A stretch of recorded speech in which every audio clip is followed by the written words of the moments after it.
Sideshow freaks were about the unique, the unusual, the bizarre, and the rare. These shows don't just put acrobats and animals on display. They put real humans, people with extraordinary bodies, shocking conditions, or deliberately crafted looks, front and center. Some were born different, others made themselves that way, but all were seen as living curiosities.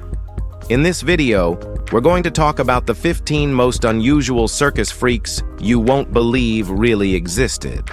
So, let's start off this list with number 15, Ashberry Benjamin.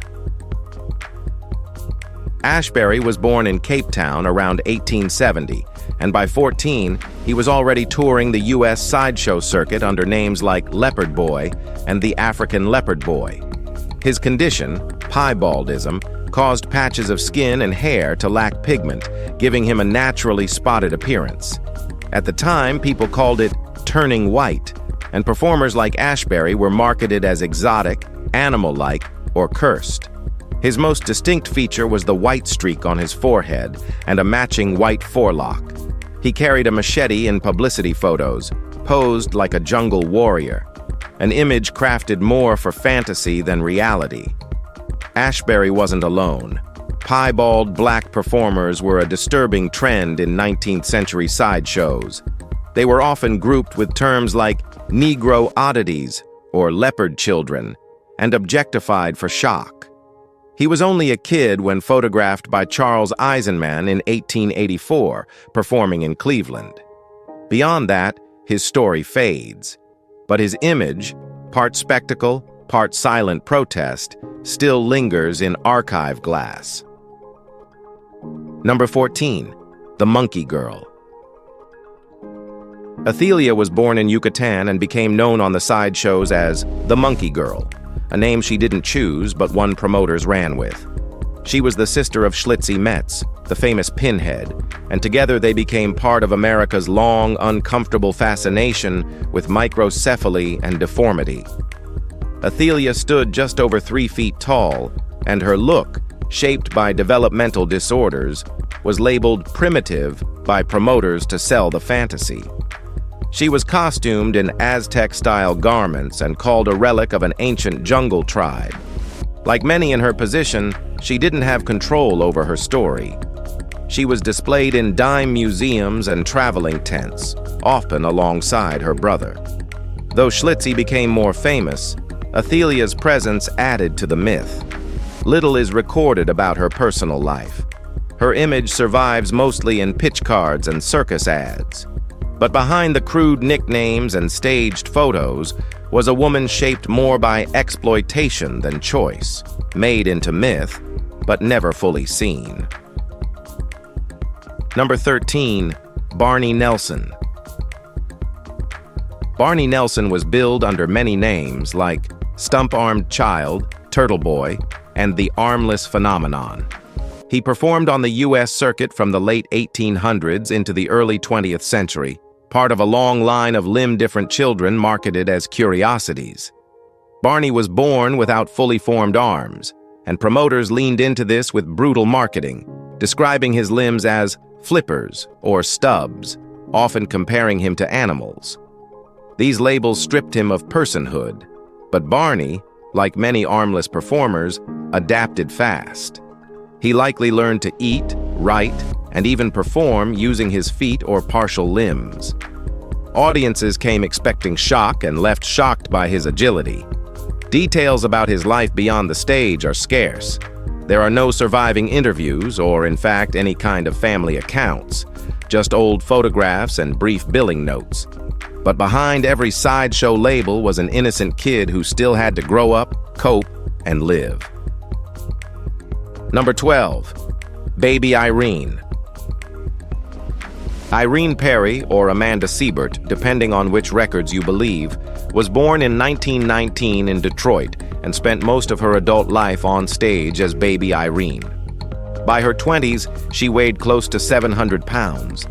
Jobs were scarce for women then, especially ladies who didn't fit society's mold, so she leaned into what she had. Irene performed with Ringling Brothers and eventually moved to Coney Island, where her size drew large crowds and decent pay. Unlike the cruel parody some fat acts faced, Irene was known for a cheerful stage presence, a big smile, and a warm laugh. When Ringling tried to make her ride in an oversized animal cart, she left. At Coney, she met her husband George, a sideshow talker who worked the mic while she held the stage. They built a life together off ticket sales and shared glances. Irene died in her 50s from health issues, but for years, she turned ridicule into survival and carved out joy where few could. Number 11. Bonita West. Well, there's almost nothing written about Bonita West. Just one pitch card. A woman in a pink and white dress standing next to a wooden cross, her arms visibly absent. At her feet sit a violin and a banjo, silent proof that she wasn't there just to be looked at, but listened to. She was an armless musician, likely active in the early 1900s, and her image was printed in gold, pink, and black inks, clearly meant to stand out on a wall of sideshow advertisements. Bonita was one of many limb-different performers who earned a living through talent rather than sympathy. Playing instruments without arms took strength, grit, and relentless practice. We don't know where she toured or how long she performed. We don't even know if Bonita was her real name. But whoever she was, someone thought enough of her to print that card. No shock, no horror. Just a quiet image of a woman who refused to be pitied and played music anyway. Number 10. Sia Khan. When doctors finally examined him in 1933, Sia's body had already become impossible to ignore. His skull alone weighed nearly 6 kilograms, his arms stretched close to 4 feet, and his growth never slowed. He'd once been just a boy in southern Iran, until around age 6, when his body began changing faster than anyone could explain. His family, overwhelmed and broke, made the painful decision to exhibit him publicly just to survive. In Tehran, doctors eventually diagnosed him with what was likely Proteus syndrome, the same condition later linked to Joseph Merrick, the Elephant Man. He was taken to a hospital, but by then, the damage was done. His body struggled to support its own weight. He died in 1938 from pneumonia, only in his teens. Today, his skeleton remains in a glass case in Shiraz. People still come to see it. But what they're really looking at is a story of poverty, pain, and a boy who never had a choice. Number 9. The Korean Twins. They were known on posters as the Korean Twins, but their names were Liu Tang-sen and Liu Seng-sen, Chinese brothers born in Nanjing in the 1880s. Joined at the chest by a thin stretch of skin, they moved almost effortlessly together, talked, walked, even danced in rhythm. They learned English young and toured worldwide, charming crowds with humor and grace, not just their appearance. Their mother once tried to separate them using a string, but when one turned pale, she stopped. She passed away when they were toddlers, and their father, desperate to survive, placed them on stage. They traveled from China to Europe and eventually to the US, where anti-Chinese laws forced promoters to bill them as Korean. They returned home, raised families, and later, shockingly, agreed to be surgically separated in their 70s. One died in the process. The other lived on, carrying both their stories. They weren't just circus twins. They were brothers who lived 2 full lives inside a single body until the very end. Number 8. The Chappelle Twins. Laurie and George Chappelle were conjoined at the head, facing opposite directions, physically inseparable, but they were never the same person. For years, they were institutionalized and labeled mentally disabled, with no one bothering to ask what they wanted. Once free, the world found out they were sharp, witty, and absolutely not to be underestimated. Laurie worked at a hospital. George, after transitioning, became a country music performer, writing original songs and touring on a special stool Laurie pulled behind her wheelchair. He even acted in films and appeared on talk shows, not for spectacle, but for representation. What made them different wasn't just biology. It was how they lived as individuals, not just conjoined twins. No pity, no tragedy, just two people sharing one body, building two distinct lives. And they did it for over 60 years. They became the oldest living conjoined twins ever recorded, living on their own terms. Their bond wasn't just physical, it was their greatest strength. Now let's head over to number 7, Kiko and Sulu. Nobody ever asked Kiko and Sulu who they were. They were called pinheads from Zanzibar, dressed in robes, paraded as tribal mysteries, and told to smile on cue. But those weren't their names, and Zanzibar wasn't home. What we do know, they had microcephaly, a neurological condition that shaped their skulls and limited their speech. And that was enough for promoters to build a fantasy. One day they were Kiko and Sulu, the next Zib and Izit. They were renamed, rebranded, and reshaped for every tent they performed in. They spent years with Ringling Brothers, traveling town to town, their heads shaved, their bodies costumed, their lives reduced to a script they didn't write. Nobody wrote down what happened to them after the lights went down. Just photos of two people captured mid-performance, stuck in someone else's version of a story. Their difference was real, but the way it was used never gave them a voice. Number 6, Lewis Wilkins. Lewis didn't need a spotlight. Just stepping into a room was enough. At over 8 feet tall, with a body weighing more than 360 pounds, he couldn't fade into the background even if he tried. Born in St. Paul in 1869, he spent most of his life as a walking headline. He wasn't from Oklahoma, but circus promoters thought the Wacomi's Giant sounded better, so they ran with it. That was the deal. You gave up your real story so they could sell a better one. Wilkins toured with circuses through the 1890s, posing for pictures, towering over crowds, and quietly managing the strain that came with a body that big. No elevators, no custom beds, no real privacy. He died in Chicago in 1902. There was no big send-off, just a few old photographs, a footnote in Sideshow history. But for a moment, Lewis didn't just take up space, he owned it. Number 5, the Irish Giant. Patrick Cotter O'Brien didn't just tower over people, he loomed large in every sense. Standing 8 feet tall, he was a spectacle in 18th century Britain, often billed as the Bristol Giant. His promoters gave him a royal-sounding name, O'Brien, to play into the fantasy. But Patrick was no fool.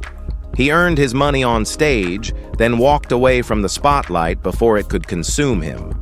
Aware of what often happened to people like him after death, exhumed, dissected, displayed, he made plans.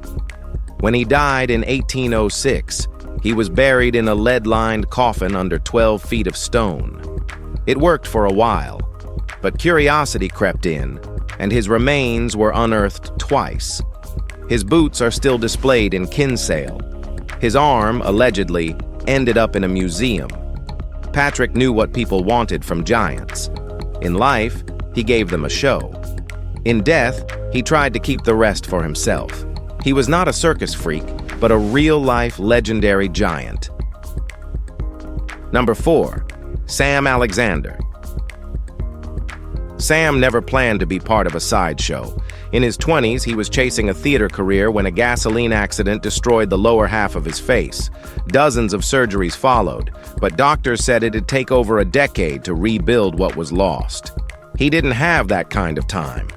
For a while, he disappeared from public life.